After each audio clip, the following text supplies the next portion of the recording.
नमस्कार दर्शकों, आज हम आपको लेकर चलेंगे 511 वर्ष पूर्व की उस ऐतिहासिक घटना की ओर जिसके रहस्य से पर्दा संत रामपाल जी महाराज ने उठाया। और इस घटना का संबंध एक ऐसे महापुरुष से है जिसे कोई संत तो कोई कवि तो कोई भगवान मानता है, जिनका नाम है कबीर साहब जी। जी हाँ दर्शकों, कबीर साहब को कोई संत तो कोई कवि तो कोई भगवान मानता है, लेकिन दर्शकों संत रामपाल जी महाराज ने इस ऐतिहासिक घटना का रहस्य जिन साक्ष्यों के साथ दिया है, जिसे जानने के बाद आप स्वयं इस निर्णय तक पहुंच जाएंगे कि वास्तव में कबीर जी कौन थे। तो इस रहस्य को जानने के लिए देखिए यह पूरा वीडियो।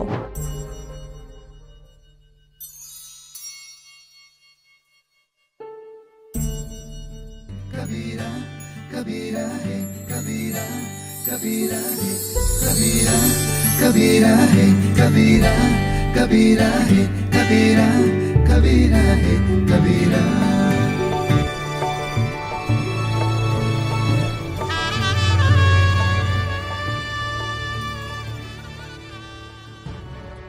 पूर्ण परमात्मा सर्वश्रेष्ठी रचनहार कबीर देव प्रत्येक युग में इस धरा पर अवतरित होते हैं और एक आम जन साधारण की तरह लीला करते हुए अपने वास्तविक घर यानी सतलोक की जानकारी भक्त समाज को देते हैं। लेकिन उस समय अधिकांश लोग परमेश्वर की पहचान नहीं कर पाते। लगभग 625 वर्ष पूर्व पूरी सृष्टि को बुनने वाले कबीर साहिब जी काशी नगर की जुलाहा बस्ती में एक टूटी सी झोपड़ी में 120 वर्ष तक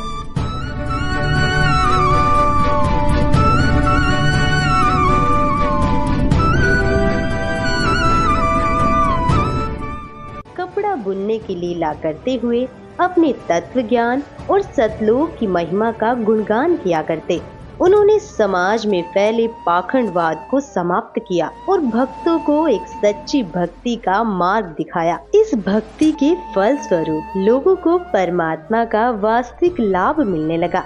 इससे प्रभावित होकर उस समय के हिंदू और मुस्लिम दोनों धर्मों के 64 लाख श्रद्धालु कबीर परमेश्वर जी के शिष्य बन गए। वहीं दूसरी तरफ कबीर परमेश्वर जी को एक आम भक्त संत व गरीब जुलाहा समझ उस समय के मुल्ला काजी पंडित और ब्राह्मण कबीर साहिब जी की महिमा चारों ओर फैलते देख ईर्ष्यावश आए दिन उन पर जुल्म करने की अस्थायी कोशिश करते ही रहते थे। जब सब षड्यंत्र फेल हो गए तो काशी के सभी पंडितों और काजी मुल्लाओं ने सभा करके निर्णय लिया कि कबीर एक निर्धन जुलाहा है। हम इसके नाम से पूरे हिंदुस्तान में चिट्ठी भिजवा देते हैं कि कबीर सेठ पुत्र नीरू जुलाहा कॉलोनी बनारस वाला 3 दिन का भोजन भंडारा करने जा रहा है।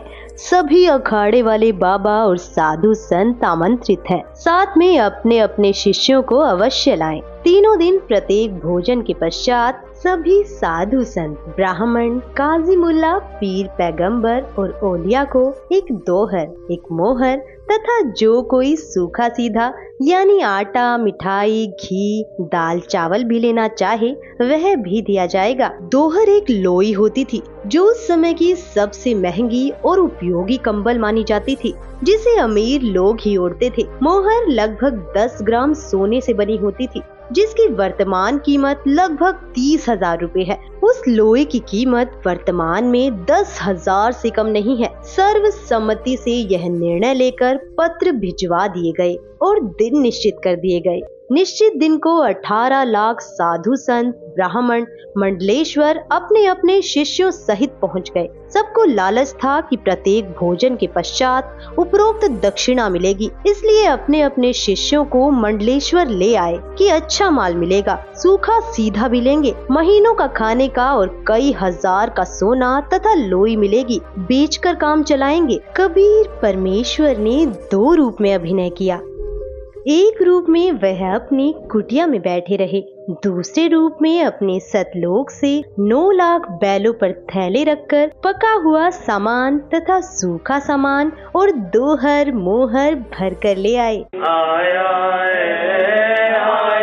है बंजारा केशव आया है, काशी आया माल अपारा केशव आया है।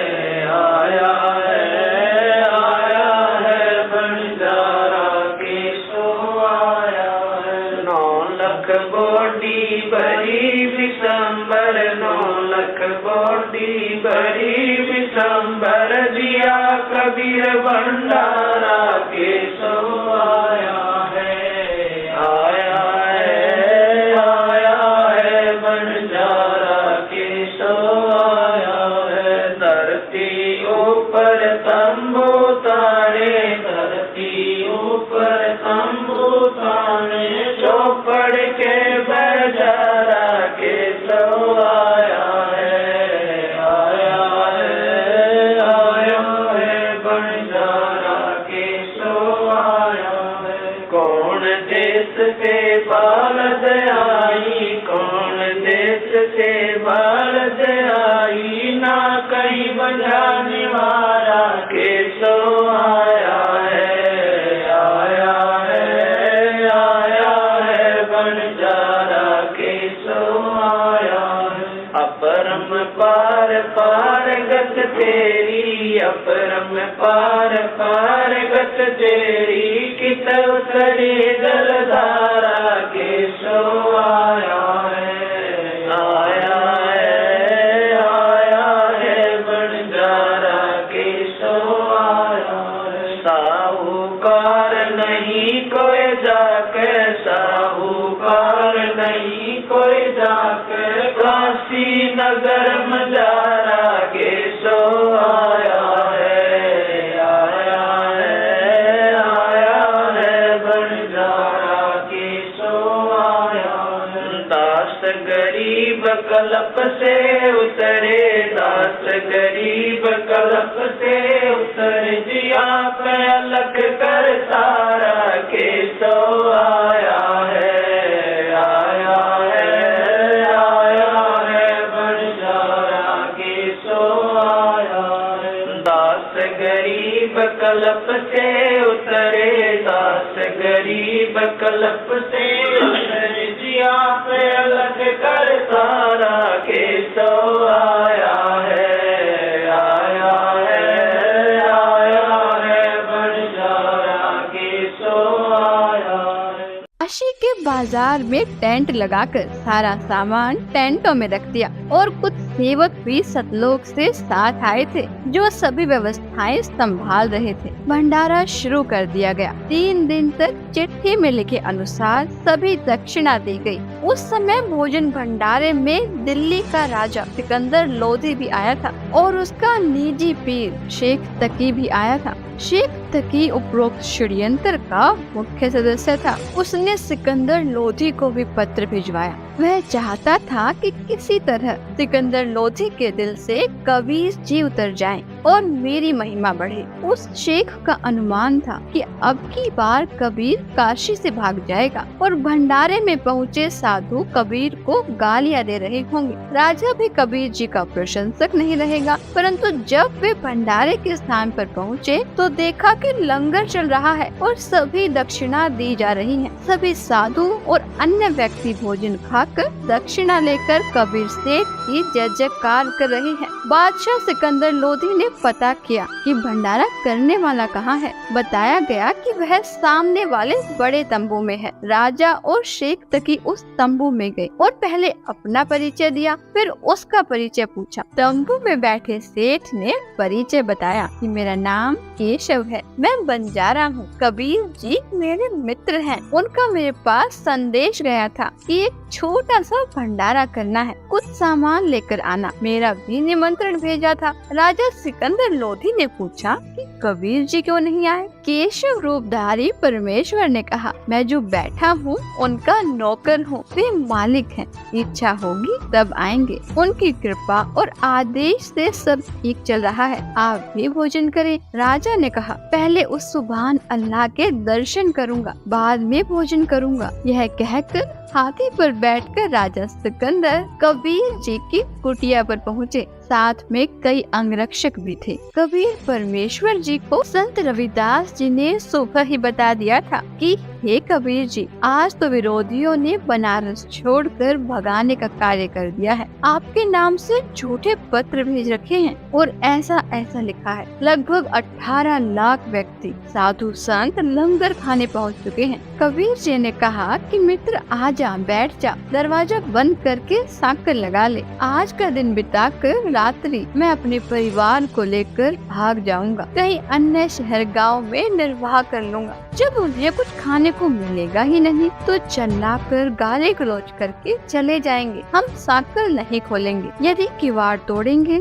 तो हाथ जोड़ लूंगा कि मेरा सामर्थ्य आपको भंडारा कराने का नहीं है। गलती से पत्र डाले गए, मारो भावे छोड़ो। दोनों संत माला लेकर भक्ति करने लगे। मुँह बोले माता पिता तथा मृतक जीवित किए हुए लड़का तथा लड़की सुबह सैर को गए थे।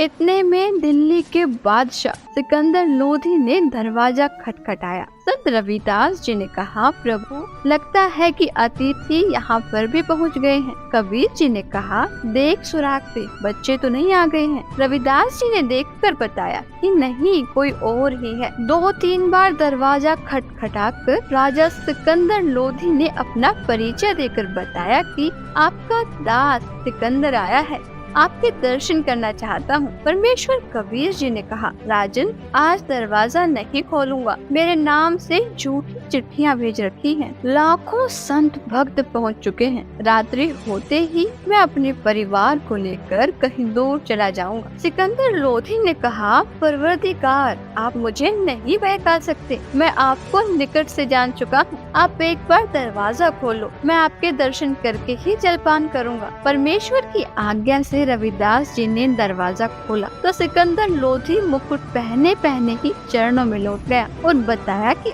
आप अपने आप को छिपा कर बैठे हो। आपने कितना सुंदर भंडारा लगा रखा है। आपका मित्र केशव आपके संदेश को पाकर सर्व सामान लेकर आया है। आपके नाम का अखंड भंडारा चल रहा है। सभी अतिथि आपके दर्शनाभिलाषी हैं, कह रहे हैं कि देखे तो कौन है कबीर सेठ जिसने ऐसे खुले हाथ से लंगर कराया है। मेरी भी प्रार्थना है कि आप एक बार भंडारे में घूमकर सबको दर्शन देकर कृतार्थ करें। तब परमेश्वर कबीर जी उठे और कुटिया से बाहर आए तो आकाश से कबीर जी पर फूलों की वर्षा होने लगी और आकाश से आकर सिर पर सुंदर मुकुट अपने आप पहना गया। तब हाथी पर बैठकर कबीर जी तथा रविदास जी व राजा चले तो सिकंदर लोधी परमेश्वर कबीर जी पर चंवर करने लगे और पीलवान से कहा कि हाथी को भंडारे के साथ लेकर चल। जो भी देखे और पूछे काशी वालों से कि कबीर सेठ कौन सा है, उत्तर मिले कि जिसके सिर पर मोर पंख वाला मुकुट है यह है कबीर सेठ,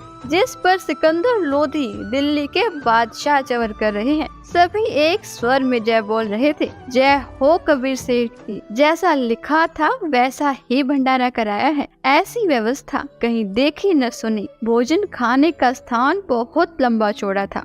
उसमें घूमकर फिर वहाँ पर आए जहाँ पर केशव टेंट में बैठा था। हाथी से उतरकर कबीर जी तंबू में पहुँचे तो अपने आप एक सुंदर पलंग आ गया। उसके ऊपर एक गद्दा बिछ गया, ऊपर गलीचे बिछ गए जिसके झालरों में हीरे पन्ने लाल लगे थे। टेंट को ऊपर कर दिया गया जो 2 तरफ से बंद था। खाना खाने के पश्चात सब दर्शनार्थ वहां आने लगे। तब परमेश्वर कबीर जी ने उन परमात्मा के लिए घर त्याग कर आश्रमों में रहने वालों तथा अन्य गृहस्थ व्यक्तियों और ब्राह्मणों को आपस में अर्थात केशव तथा कबीर जी ने आध्यात्मिक प्रश्न उत्तर करके सत्य ज्ञान समझाया।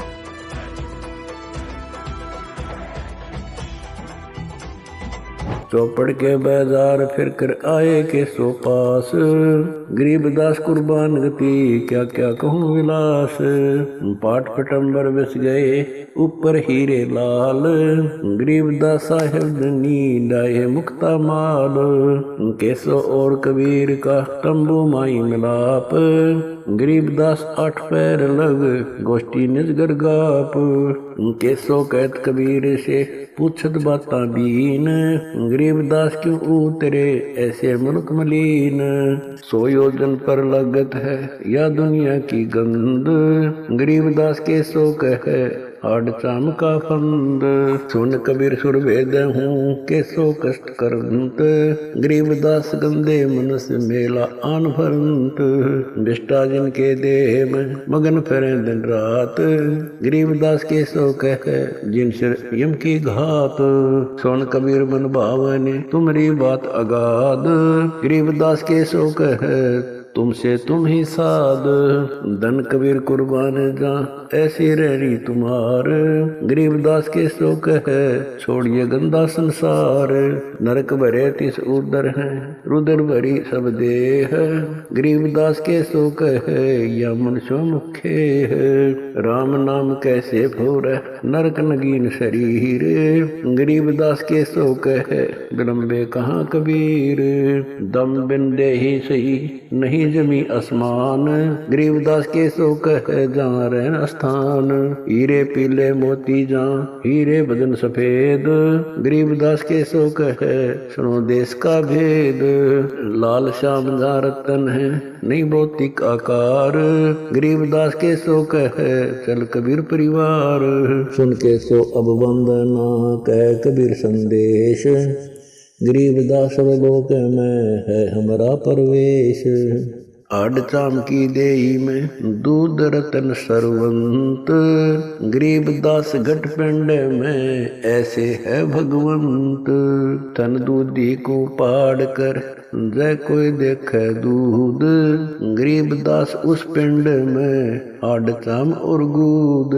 हमरे ही हुनियारे है अमरा सर्जनहार, गरीबदास विधि भेद सुन कुल मुक्ति द्वार। युग 70 हम ज्ञान दिया जीवन समझा एक, गरीबदास घर घर फिरे दरे कबीरा भेख। 70 युग सेवन किए किन न बुझी बात, गरीबदास न समझात हूँ मोहे लगावे लात। कल्प कोटि युग बीतिया हम आए हर बेर, गरीबदास के सो सुनो देन भक्ति की टेर। स्वर्ग मृत्यु पाताल में हम बैठे कई बार, गरीबदास घर घर से जा मार मार के मार। हमारी जात अपूर्वी पूरब रहनी हमारे, गरीबदास कैसे जोड़े पश्चिम के कतार। हम हैं ठेठ पूरब के उतरे औगट घाट, गरीबदास जीव दक्षिण के यो नहीं मिलती साट। हम पूरब के पूर्वी उत्तर देश उतरंत, गरीबदास जीव दक्षिण के यो नहीं संग चलंत। जिन्हों हमारी सीख ली काटू जरा मण जंजीर, गरीबदास के सो सुने ऐसे कहे कबीर। फिर बाजी विद न रचे वह नी जीव अवंत, गरीबदास सत्यलोक में अमर पटा पावंत। अनंत कोट बाजी जहाँ रचे सकल ब्रह्मंड, गरीबदास मैं क्या करूं काल करत जीव खंड। किलों काल निकंद हूँ जीव विध्वंस नहीं होए, गरीबदास दुल्ला कहे शब्द न बूझे कोए। मनुष्य जीव क्या बात है पशु पक्षी परवाने, गरीबदास दुल्ला कहे करहूँ हंस अमान। मैं बंजारा आदि का यही हमारी साट, गरीबदास जी अबे करूं बोर न आवे बाट। एक गाड्डा एक जलाइए यानी मोए सुहाए, गरीबदास सतलोक में देहूं जीव पहुँचाए। सुन कबीर के शोक है जो कुछ करो सो कीन, गरीबदास मुख्तार तुम ही दीन वे दीन। सुन सतगुर तो से कहूँ तुम हो दीन दयाल, गरीबदास आदीन में तुम साहिब अब्दाल।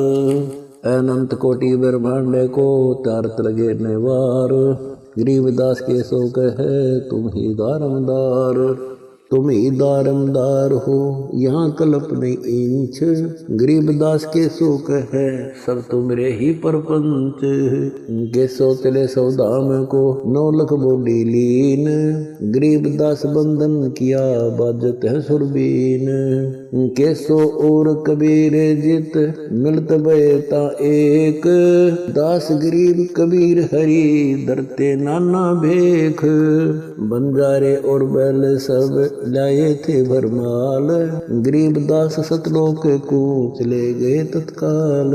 आवत जाते ना लखे कौन जाम प्रकाश। गरीबदास बूझ है कहाँ गए हरिदास। हरि में हरि के दास है दासन के हरि पास। गरीबदास पद अगम गति सात की उदास। सरो सिकंदर बादशाह क्यों व्यर्था भक्त कमाए। गरीबदास उस पीर के तन मन लगी भाए। जेता शहर कबीर का हमरे बहुत अनेक। गरीबदास सिख तक के लगी जुबान नेक। गूंगा भया बोले नहीं जवाब जुबान। गरीबदास मारा पड़ा बिन ही करो कमान। एता दोष दरह कहा दग्ध जमी आसमान। गरीबदास गूंगा भया बहरा हुआ कान। 8 पहर यानी 24 घंटे तक सत्संग करके उनका अज्ञान दूर किया। कई लाख साधुओं ने दीक्षा ली और अपना कल्याण कराया। विरोधियों ने तो परमेश्वर का बुरा करने की कोशिश की, परंतु परमात्मा को इकट्ठे करे कराए भक्त मिल गए अपना ज्ञान सुनाने के लिए। उन भक्तों को सतलोक से आया हुआ उत्तम भोजन कराया, जिसके खाने से अच्छे विचार उत्पन्न हुए। उन्होंने परमेश्वर का तत्व ज्ञान समझा, दीक्षा ली तथा कबीर जी ने उन्हें वर्षों का खर्चा भी दक्षिणा रूप में दे दिया। सब भंडारा पूरा करके सर्व सामान समेट कर बैलों पर रखकर जो सेवक आए थे वे चल पड़े। तब सिकंदर लोधी, शेख तकी, कबीर जी, केशव जी तथा राजा के कई अंगरक्षक भी खड़े थे। अंगरक्षक ने आवाज लगाई, बैल धरती से 6 इंच ऊपर चल रहे हैं, पृथ्वी पर पैर नहीं रख रहे। यह लीला देखकर सब हैरान थे। फिर कुछ देर बाद देखा तो आसपास और दूर तक न बैल दिखाई दिए और न बंजारे सेवक। सिकंदर लोधी ने पूछा, हे कबीर जी, बंजारे और बैल कहाँ गए? परमेश्वर कबीर जी ने उत्तर दिया कि जिस परमात्मा के लोक से आए थे उसी में चले गए। उसी समय केशव वाला स्वरूप देखते ही देखते कबीर जी के शरीर में समा गया। सिकंदर राजा ने कहा, हे अल्लाहु अकबर, मैं तो पहले ही कह रहा था कि यह सब आप कर रहे हो, अपने आप को छिपाए हुए हो। शेख तकी तो जल भुन रहा था, कहने लगा कि ऐसे भंडारे तो हम मने को कर दे। यह तो महोछा सा किया है, हम तो जग जोनार कर देते। महोछा कहते हैं वह धर्म अनुष्ठान जो किसी पुरोहित द्वारा पितर दोष मिटाने के लिए थोपा गया हो। उसमें व्यक्ति बताए गए नग मन मारकर सस्ती कीमत के लाकर पूरे करता है, हाथ सिकोड़ कर लंगर लगाता है। जिसके घर कई वर्षों के बाद संतान उत्पन्न होती है तो दिल खोल कर खर्च करता है, भंडारा करता है तो खुले हाथों से। संत गरीबदास जी ने उस भंडारे के विषय में जिसकी जैसी विचारधारा थी यह बताई। गरीब कोई कहे जग जो नार करी है, कोई कहे महोछा, बड़े बड़ाई करया करें गाड़ी काटे ओछा। भावार्थ है कि जो भले पुरुष थे वे तो बड़ाई कर रहे थे कि जग जो नार करी है। जो विरोधी थे वो ईर्ष्यावश कह रहे थे कि क्या खाक भंडारा किया है, यह तो महोछा सा किया है। जब शेख तकी ने ये वचन कहे तो वह गूंगा तथा बहरा हो गया और शेष जीवन पशु की तरह जिया। अन्य के लिए उदाहरण बना कि अपनी ताकत का दुरुपयोग करना अपराध होता है और उसका भयंकर फल भोगना पड़ता है। दर्शकों, अभी आपने देखा कि पूर्ण परमात्मा कबीर जी ने अपनी समर्थता का परिचय देते हुए 3 दिन तक 18 लाख साधु संतों को केशव बंजारा रूप में सतलोक से आकर भंडारा कराया था। और ऐसे ही दिव्य भंडारे को वर्तमान समय में संत रामपाल जी महाराज द्वारा 10 से अधिक सतलोक आश्रमों में साल में 6 बार करवाए जाते हैं, जिसमें पूरे विश्व को आमंत्रित किया जाता है, जिससे यह सिद्ध होता है कि समर्थ पूर्ण परमात्मा कबीर जी ही वर्तमान समय में संत रामपाल जी महाराज के रूप में इस धरा में मौजूद हैं, क्योंकि समर्थ कबीर परमात्मा के बिना पूरे विश्व को भंडारा कराना संभव नहीं है। दर्शकों, इस वीडियो में आपने कबीर साहिब की 18 लाख साधु संतों को दिव्य भंडारा कराने की एकमात्र लीला के विषय में जाना, लेकिन कबीर परमात्मा ने आज से लगभग 600 वर्ष पूर्व ऐसी अनेक लीलाएं की थीं। कबीर साहिब की संपूर्ण लीलाओं की विस्तृत जानकारी जानने के लिए संत रामपाल जी महाराज के मंगल प्रवचनों को प्रतिदिन देखिए संत रामपाल जी महाराज YouTube चैनल पर।